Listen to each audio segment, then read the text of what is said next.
Hello mga guys! Welcome back to my channel, Just Automotive. Dito na tayo mga guys. Yan.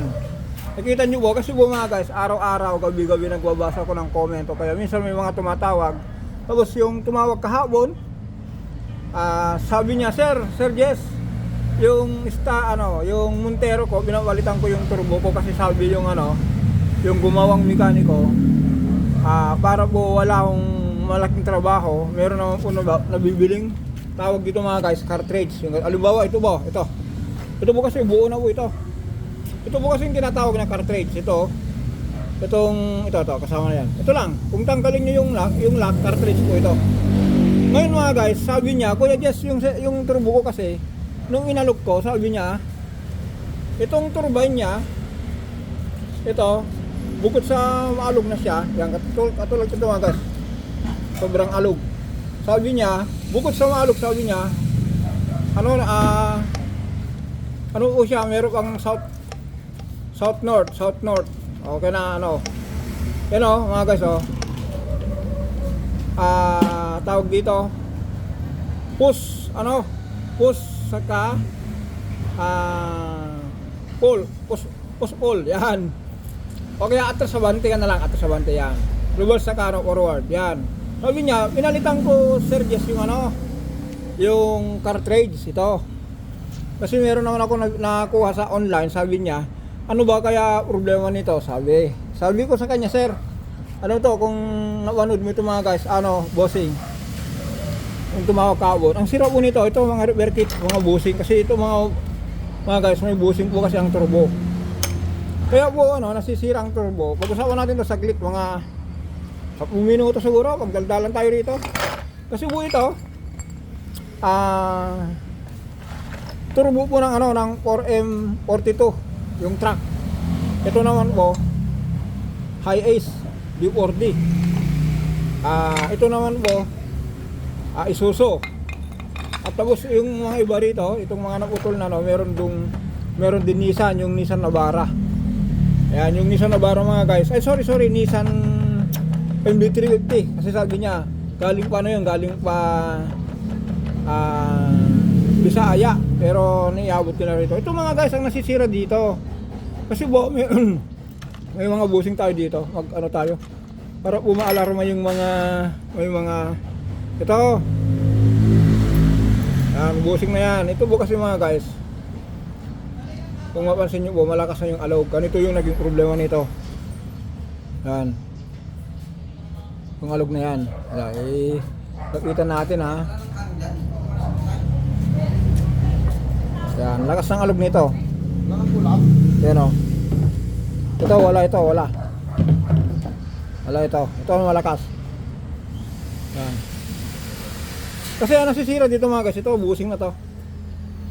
Bukod dito sa busing na nasisira, meron pong pinaka-ring po dito, pinatawag po dito piston ring. Ito po yun mga guys.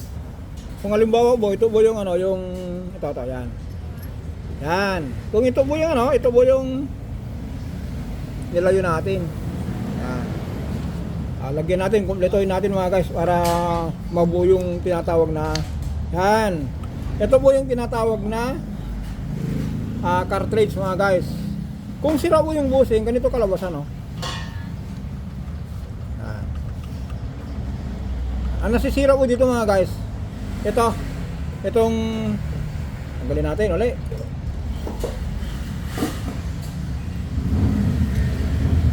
Ito po, itong busing na to. Ito. Yan, umaalog. Tapos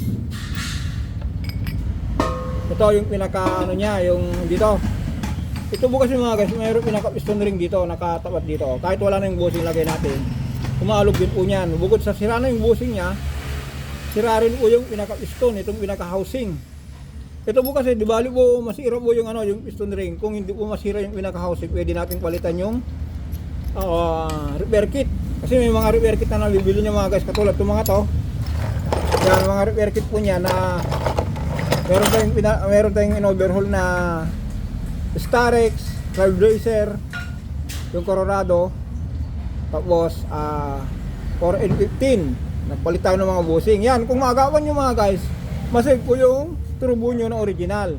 Yan. Ngayon mga guys, Bakit kaya nasira? Anong dahilan? Ang galing natin paliwanag, walang katotohanan.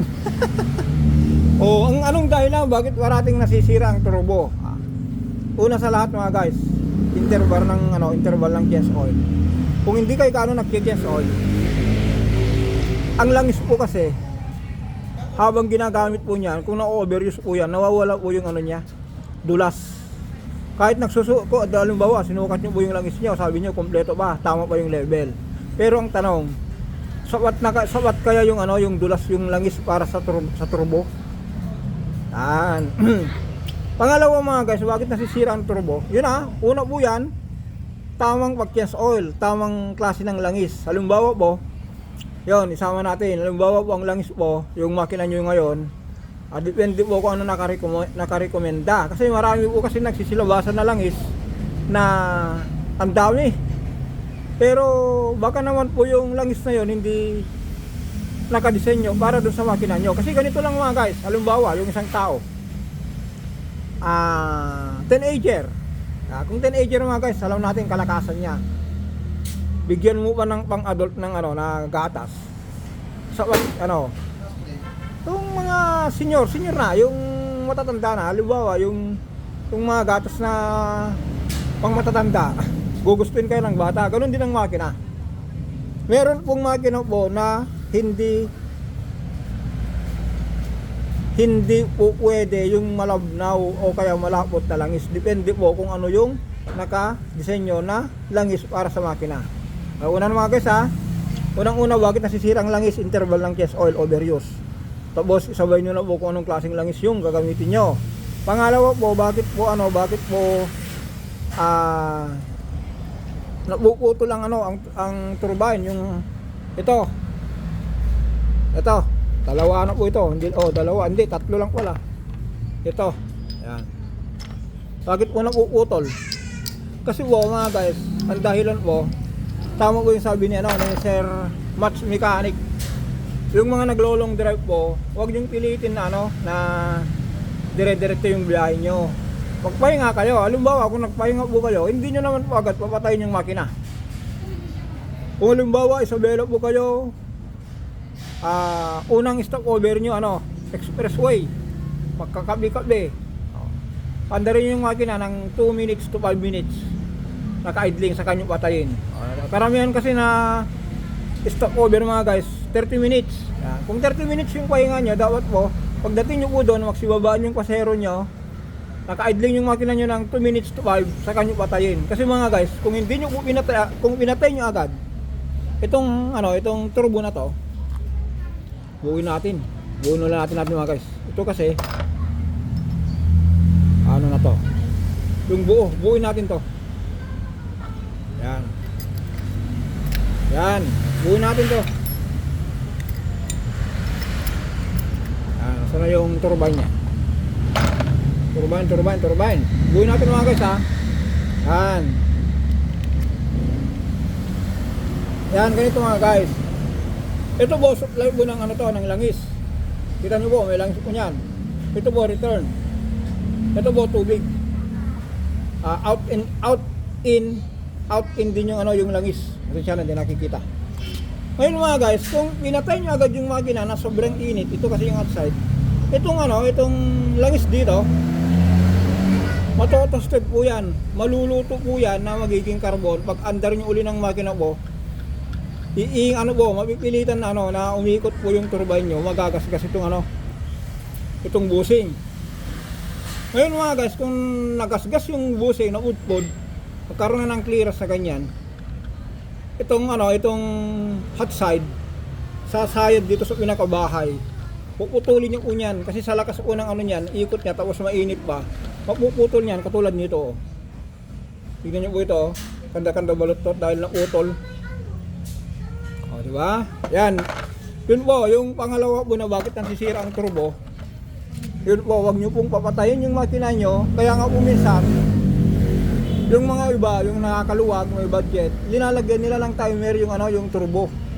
Pag start yung makina, naka-program na yung turbo ng 3 to 5 minutes. I-off mo yung susi, kahit naka-off na yung susi, yung makina, uma-under pa rin yan hanggang 3 to 5 minutes.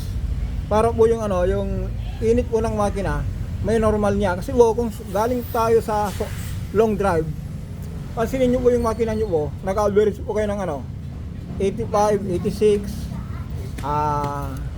90. O, pero kung ano, kung ando po kayo sa normal, 82, 83. Yan. Kung nandun na yung temperature nyo po, magsha-shutdown yung makina nyo po magsha-shutdown na po yung makina, mamamatay, isip na po yung turbo nyo. Ayun, yun ang dahilan mga guys. Dalawa lang po yung binanggit ko. Isa sa dahilan na madaling masira ang turbo, mga guys, interval ng change oil at saka klase ng langis. Pangalawa po, huwag nyo patayin muna yung makina nyo kung galing kayo sa long drive. Pakinggan nyo ito mga guys.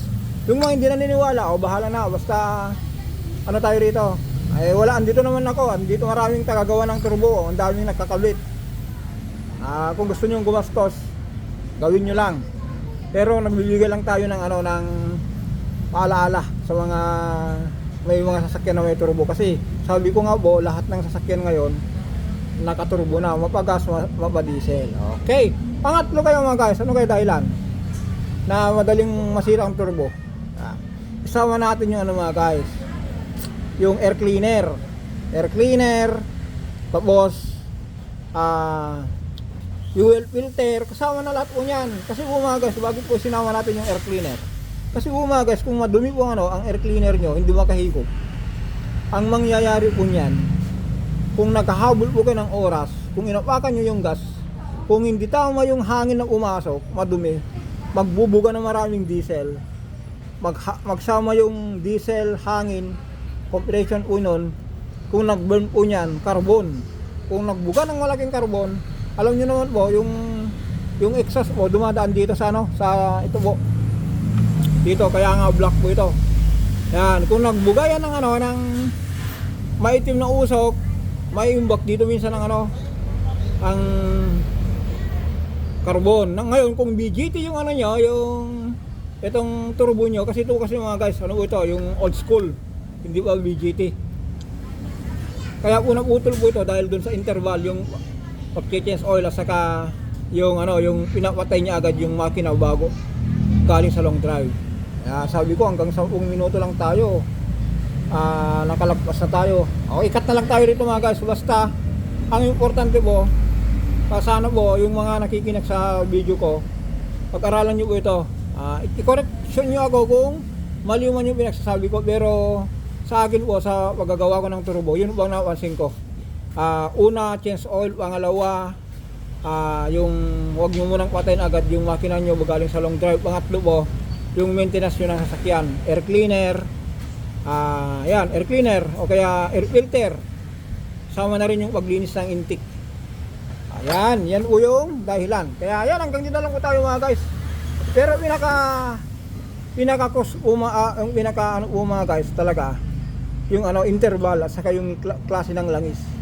Kung yun po ang parating yung bantayan po niyan, tapos parating malinis ang air cleaner nyo, ang turbo nyo po malagay po sa magandang kondisyon.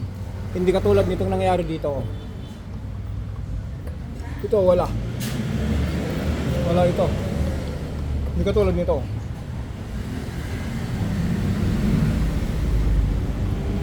Diba?